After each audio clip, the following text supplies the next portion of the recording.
नमस्कार दोस्तों आज जिस आईएएस अधिकारी लड़की की वीडियो हम आपको दिखाने जा रहे हैं उसे देखने के बाद आपकी ज़िंदगी बदल जाएगी।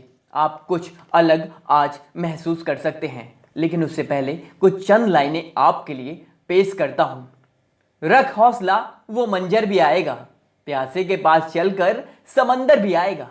थक कर ना बैठ ए मंजिल के मुसाफिर, मंजिल भी मिलेगी और मिलने का मजा भी आएगा। जी हाँ, ये दर्दनाक दास्तां है एक आईएएस अधिकारी बनी लड़की की। एक 30 साल की लड़की अपने कमरे में बैठी बहुत ही दर्दनाक पलों के साथ रोए जा रही थी। दरअसल ये लड़की थी आकांक्षा। आकांक्षा के साथ आज उसके यूपीएससी कोचिंग में बहुत बुरा हुआ था।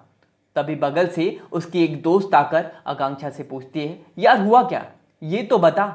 इस पर आकांक्षा जोर जोर से और रोने लगती है, लेकिन पूछने पर आकांक्षा ये बताती है, आज क्लास में सर ने सभी बच्चों से एक प्रश्न का उत्तर लिखने को दिया था जो कि पॉलिटी से था। सभी ने उत्तर बहुत अच्छे लिखे थे, लेकिन मेरा उत्तर बहुत ही खराब था। और सर ने, इतना कहकर आकांक्षा फिर से जोर जोर से रोने लगती है। बहुत पूछने पर वह बताती है कि सर ने आज क्लास में मेरे खराब उत्तर को लेकर बहुत कुछ गलत कहा। इतना कह दिया कि तुम यूपीएससी लायक क्या, पटवारी लायक भी नहीं हो। क्यों पैसे बर्बाद कर रही हो अपने माँ बाप के। ये बातें सर ने खुले तौर पर सभी बच्चों के सामने कही थी। दरअसल सर को भी यह पता था कि आकांक्षा की उम्र 30 साल हो गई है और सर आकांक्षा से भी ज़्यादा कॉन्फिडेंस में थे कि इस लड़की के पास जो बचे हुए तैयारी के 2 साल हैं उनमें ये यूपीएससी क्या कोई भी सरकारी एग्ज़ाम नहीं निकाल सकती। दोस्त आकांक्षा को समझाती और अपने कमरे में चली जाती है। अब आकांक्षा अकेली थी और कमरे में लगे भारत के संविधान के पोस्टर को बार बार देखती और रोती। दरअसल आकांक्षा जो 30 साल की हो चुकी थी, उसके पास महज 2 साल और थे तैयारी के। और भारतीय परिवारों की तरह आकांक्षा के घर वाले उसकी शादी के पीछे लगे हुए थे। दिल्ली की नामी जानी कोचिंग में आकांक्षा लाखों रुपए देकर दाखिला ले चुकी थी, लेकिन आकांक्षा के पास आज उन लाखों रुपए के बदले कुछ नहीं था तो सिर्फ ताने। जी हाँ, ताने। एक लड़की जिसके घर वाले लगातार महीने के 15,000 रुपए दिए जा रहे थे, वो इस कोचिंग के ताने बाने को सह नहीं पाई और आकांक्षा ने यूपीएससी छोड़ने का मन बना लिया। आकांक्षा ने तय कर लिया था कि वह सुबह घर कॉल कर घर वालों को ये बता देगी। ये सोच आकांक्षा उस रात सो जाती है। सुबह हुई तो उसके मोबाइल पर एक यूट्यूब चैनल के वीडियो की नोटिफिकेशन पड़ी हुई थी। दरअसल ये video IAS training LBSNAA Mussoorie में टॉपर्स की मस्ती के थे। आकांक्षा ने पूरी वीडियो देख डाली और फिर रात की बातें सोचकर उसकी आंखों में आंसू आ गए। लेकिन लबासना मसूरी की वादियों में टॉपर्स की मस्ती देख आकांक्षा ने यह तय कर लिया कि अब मसूरी में पड़ने वाली स्नोफॉल यानी कि बर्फबारी का मजा वह आकांक्षा लबासना जाकर ही लेगी। लेकिन आकांक्षा के सामने अभी बहुत चुनौतियां हथियार लिए खड़ी थी। पहली तो जिस कोचिंग के भरोसे उसने यूपीएससी जैसे पहाड़ को तोड़ने का फैसला लिया था, वहां से तो पहले से ही वो रिजेक्ट हो चुकी थी। लेकिन आज आकांक्षा ने ये तय कर लिया था कि आज से वो कोई कोचिंग नहीं जाएगी और अब से आकांक्षा ने अपनी आगे की 2 साल की जिंदगी यूपीएससी के नाम झोंक देने को सोच लिया। यही कोई नवंबर का महीना था।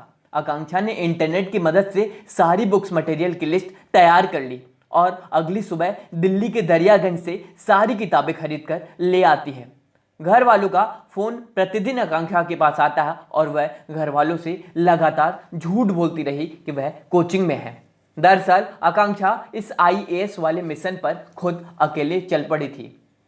यूपीएससी के प्री एग्जाम में मात्र 6 महीने बाकी थे और इन पहाड़ जैसी किताबों को पढ़कर, समझकर, याद कर और लगातार एकाग्रता बनाए रखना आकांक्षा के लिए एक बड़ा टास्क था। लेकिन आकांक्षा ने भी यह ठान लिया था कि एक दिन उसी कोचिंग में जाकर मुझे यह जवाब देना है कि जो काम सर खुद नहीं कर पाए वो एक कोचिंग की रिजेक्टेड स्टूडेंट ने कर दिखाया।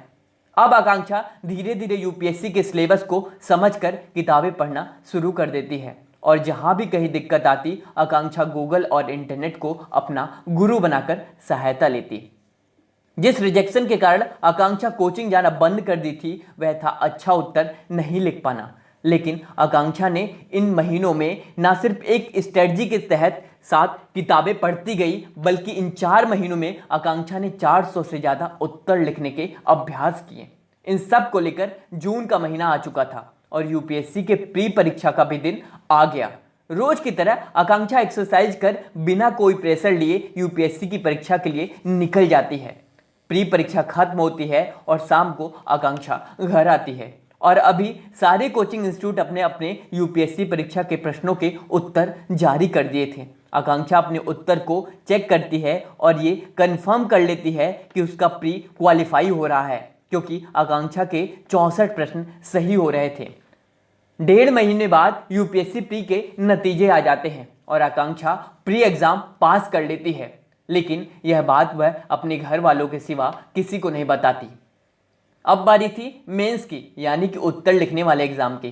कहते हैं यूपीएससी में जितना लिखने का अभ्यास करोगे उतनी सिलेक्शन की संभावना बढ़ जाती है। आकांक्षा ने लिखने में जी तोड़ मेहनत पहले से ही की थी और अब उसे सिर्फ रिवीजन करना बाकी था कि मेंस की परीक्षा भी आ जाती है और मेंस के एग्जाम खत्म हो जाते हैं। आकांक्षा का जीएस 4 का पेपर कुछ ज़्यादा अच्छा नहीं हुआ था, लेकिन उम्मीद अभी बाकी थी। जी हाँ, उम्मीदें अभी बाकी थी कि मेंस का रिजल्ट आ जाता है और आकांक्षा मेंस में पास हो जाती है और सोचती है कि शायद उसे अन्य पेपरों में अच्छे नंबर मिले होंगे, तभी मेंस पास हुई।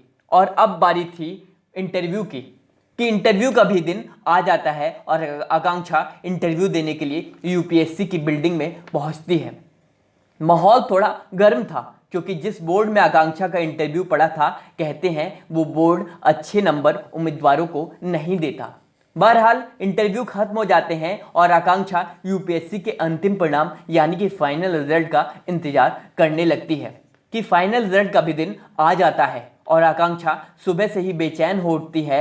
एक ऐसी लड़की जिसे हर जगह से ठोकर मिली, उसका यूपीएससी के फाइनल रिजल्ट का इंतजार करना एक सपना ही लग रहा था कि देर शाम यूपीएससी अपने अंतिम परिणाम घोषित कर देता है और आकांक्षा की नज़र पीडीएफ लिस्ट में 149वें नंबर पर पड़ती है। आकांक्षा रोल नंबर और नाम मिलाती और खुद को यह यकीन दिलाने की कोशिश करती कि एक कोचिंग रिजेक्टेड लड़की ने यूपीएससी में आईपीएस वाली रैंक लाकर इतिहास रच दिया है। जी हाँ, आज जब मीडिया वाले आकांक्षा का इंटरव्यू अपने चैनल पर दिखा रहे होते हैं, तभी नामी जानी कोचिंग के सर की नज़र आकांक्षा के इस इंटरव्यू पर पड़ती है और उनके पैरों तले जमीन खिसक जाती है। उन्हें यह यकीन नहीं हो रहा था कि आकांक्षा अब सिर्फ आकांक्षा नहीं बल्कि आईपीएस आकांक्षा हो चुकी है। जी हाँ दोस्तों, आईपीएस आकांक्षा। दोस्तों, आकांक्षा अपने लक्ष्य के प्रति पूरी तरह समर्पित थी। उसके सामने बहुत सी कठिनाइयां आईं, लेकिन उसने कहीं हार नहीं मानी, क्योंकि उसे पता था कि उसका लक्ष्य ही अंततः उसे अपना लक्ष्य पाने में, यदि उसने सही से एक ट्रैक पर जाते हुए उस लक्ष्य के प्रति अपनी प्रतिबद्धता दिखाई, तो वह लक्ष्य उसे जरूर मिलेगा। और अंततः आकांक्षा ने अपना लक्ष्य पा लिया। दोस्तों, कहते हैं कि यदि आप अपने लक्ष्य के प्रति लगातार प्रयास कर रहे हो, अपने पूरी डेडिकेशन के साथ जा रहे हो, तो आप भी अपने लक्ष्य तक पहुंचोगे। आशा करता हूं आप भी अपने लक्ष्य के तहत डेडिकेटेड होगे और यूपीएससी प्री के एग्जाम तो हो चुके हैं और मेंस के लिए जिनका अच्छा हुआ वो मेंस के लिए आगे बढ़ रहे होंगे। आशा करता हूं आप सभी इस वीडियो से बहुत कुछ सीखने को मिला होगा। वीडियो से सीखने को मिला तो इस वीडियो को अधिक से अधिक शेयर करें। यदि आप हमें अभी तक सुन रहे हैं तो प्लीज इस वीडियो को इतना शेयर करें, हर एक आकांक्षा के मोबाइल तक ये वीडियो पहुंचनी चाहिए, ताकि अगली कोई आकांक्षा इस तरह से टूटने से बच सके। आशा करता हूँ ये वीडियो आपको पसंद आई होगी। यदि आप हमें अभी फेसबुक से देख रहे हैं तो फेसबुक से डिफरेंट प्लेटफॉर्म पे शेयर करें, और यदि आप हमें अभी यूट्यूब से सुन रहे हैं, देख रहे हैं, तो इसे यूट्यूब से भी डिफरेंट प्लेटफॉर्म पे शेयर करें। यदि अच्छी लगी तो लाइक भी करें, शेयर करें, अधिक से अधिक शेयर करें। मुझे आशा है इस वीडियो को आप इतना शेयर करेंगे कि एक रिकॉर्ड बनाएंगे। कमेंट बॉक्स में कमेंट तुरंत कर दो, रिकॉर्ड बनाओगे। चलिए, तब तक के लिए धन्यवाद।